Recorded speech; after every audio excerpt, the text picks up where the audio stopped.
She said I was an embarrassment in front of her entire social circle. "You're just a cook, Ethan. You'll never be on my level."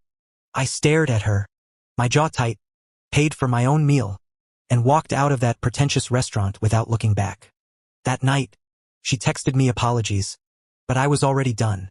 A week later, I was pouring my heart into a new venture, and a new woman walked into my life, one who saw my passion for what it was.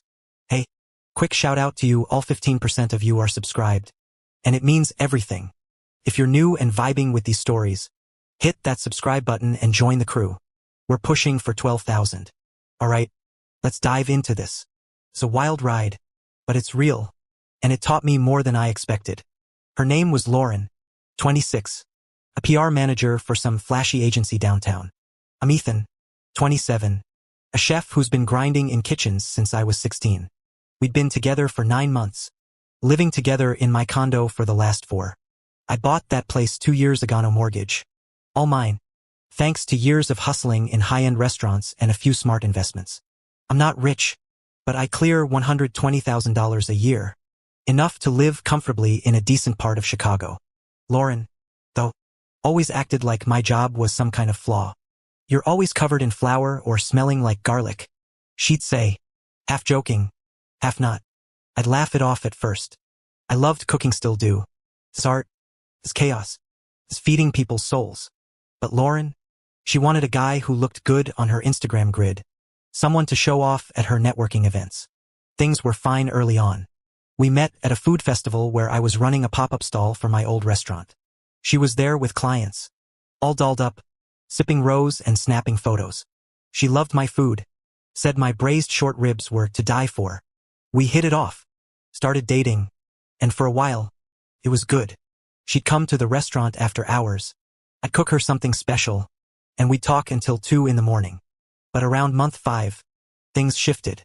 She started hanging out with this new crowd from her agency, people obsessed with status, always name-dropping clients or talking about their personal brands. Suddenly, my job wasn't cute anymore. She'd roll her eyes when I talked about new recipes or make little digs about how I didn't have a real career. I let it slide, thinking it was just a phase. I was wrong. It got worse when she started pushing for a lifestyle I didn't care for. "Ethan, we should move to the West Loop," she'd say. "Everyone at work lives there. It's so much chicer than this place." My condos in Logan Square paid off. 1,800 square feet. Renovated kitchen. It's not a penthouse, but it's mine. Why would I rent some overpriced loft just to impress her coworkers? "It's not about money," she'd argue. "It's about the vibe. The image." Image. That word started creeping into every conversation. The real trouble hit when she got tight with 2 women from her agency, Chloe and Taylor. They were both dating guys who worked in finance or tech, guys who wore tailored suits and talked about stock options like it was their personality. Lauren started acting embarrassed about me. If someone asked what I did, she'd say, "Oh, Ethan's in the restaurant business." Like I was a waiter, not a head chef who'd been written up in Chicago magazine. Once, at a party, she introduced me as Ethan. He works in hospitality. And I had to correct her. "I'm a chef. I run a kitchen." She laughed it off. But I saw the look in her eyes, like she wished I'd just play along. The breaking point came last Saturday. Lauren texted me about this new restaurant in the West Loop, some place called Verdura that charged $50 for a plate of ravioli. "It's super exclusive," she said. "Chloe and Taylor are coming with their boyfriends. You'll finally meet them." I wasn't thrilled. Fancy restaurants aren't my scene when I'm off the clock, but I agreed. Big mistake. We showed up at Verdura, and it was exactly what I expected. Dim lighting, overpriced cocktails, waiters who looked like they were auditioning for a movie. Chloe and Taylor were there with their boyfriends, Ryan and Derek. Ryan was in venture capital, Derek in tech sales. Both wore watches that screamed, "I'm trying too hard." Lauren introduced me. "This is Ethan. He's in the restaurant industry. Not chef. Not runs a kitchen. Just restaurant industry." I let it slide and shook hands. Dinner was awkward from the start. Ryan and Derek kept talking about their jobs, deals they'd closed, clients they'd wined and dined. Chloe bragged about a trip to the Maldives she and Ryan were planning. "It's all-inclusive. Private villa," she said. "You guys should come." Lauren's eyes lit up. "That sounds amazing. Ethan and I don't really do trips like that." I raised an eyebrow. We went to Napa last month. That's not the same, Lauren said, waving her hand. Napa's so basic. The Maldives is next level. Basic? We'd stayed at a boutique hotel, tasted at top wineries, and I'd planned a private dinner for her birthday. But apparently, that wasn't impressive enough. Taylor jumped in, talking about how Derek surprised her with a weekend in Paris for their anniversary. It's so nice to have someone who gets it, she said, glancing at Lauren. Right? Lauren nodded, shooting me a look. Must be nice. I felt my stomach twist. What's that supposed to mean? I asked. Nothing, Lauren said, but her tone was sharp. Just that some people know how to plan real experiences. I leaned back, trying to keep my cool. We've had plenty of real experiences, Lauren. That dinner at Alinea, the weekend in Door County, those aren't the same. She cut me off. They're just local. Ryan and Derek were smirking now, sipping their $20 martinis. Chloe piped up. It's about the lifestyle, you know? Like, you want to be with someone who's going places. Lauren nodded again, and that's when it happened. Ethan, you're just a cook, she said, loud enough for the whole table to hear. You'll never be on my level. You can't even keep up with what I want. The table went silent. Chloe gasped. Taylor's eyes widened, and Ryan and Derek looked like they were watching a reality show. I felt the heat rise in my chest, but I didn't yell. I didn't need to. You're right, I said, standing up. I can't keep up with someone who thinks like that. I signaled the waiter. Can I get my part of the check? Lauren's face turned red. Ethan, what are you doing? Paying for my food and leaving. The waiter brought the bill, $280 for 6 people. My steak and 2 beers came to about $45 with tip. I dropped $50 on the table. Ethan, you always pay, Lauren said, her voice low, like she was embarrassed now.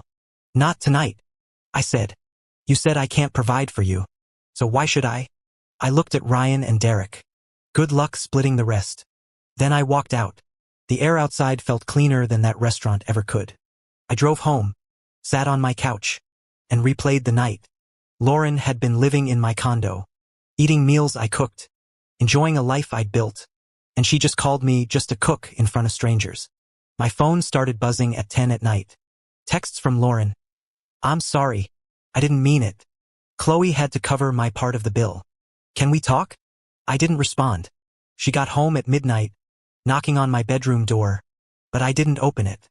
By morning, she was gone, leaving a note. I'm staying at Chloe's for a bit. Let's talk when you're ready.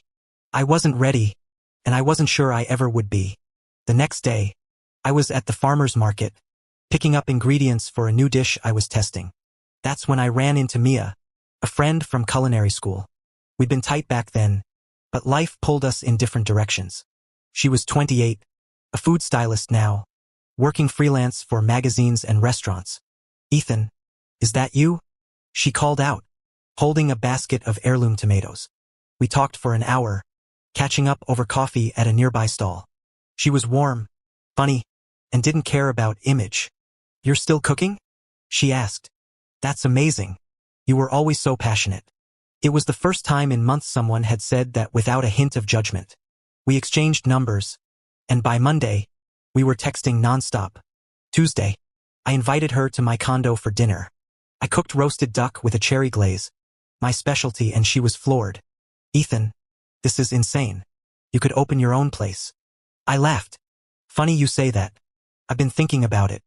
Lauren had always shot down that idea, saying it was too risky or not prestigious enough. Mia was different. She got it. Meanwhile, Lauren kept texting. I messed up. Can we meet? I ignored her. Wednesday, she called my sister, Jess, who I'm close with. Jess called me later, laughing. Some girl named Lauren was crying to me about how she lost you. I told her if she's dumb enough to trash a guy who owns his own place and cooks like a Michelin chef, that's her problem. I cracked up. You didn't. Oh, I did, Jess said. I told her to figure out her priorities. By Friday, I was done with Lauren's drama. I'd been saving for years to open my own restaurant, and her words at Verdura lit a fire under me. I started scouting locations, crunching numbers, and talking to suppliers. Mia was all in, offering to help with branding and styling. We spent Saturday looking at a space in Logan Square, a cozy spot with exposed brick and room for 40 seats. "This could be yours, Ethan," Mia said, her eyes bright. "You'd kill it." Her belief in me felt like a weight lifting off my shoulders.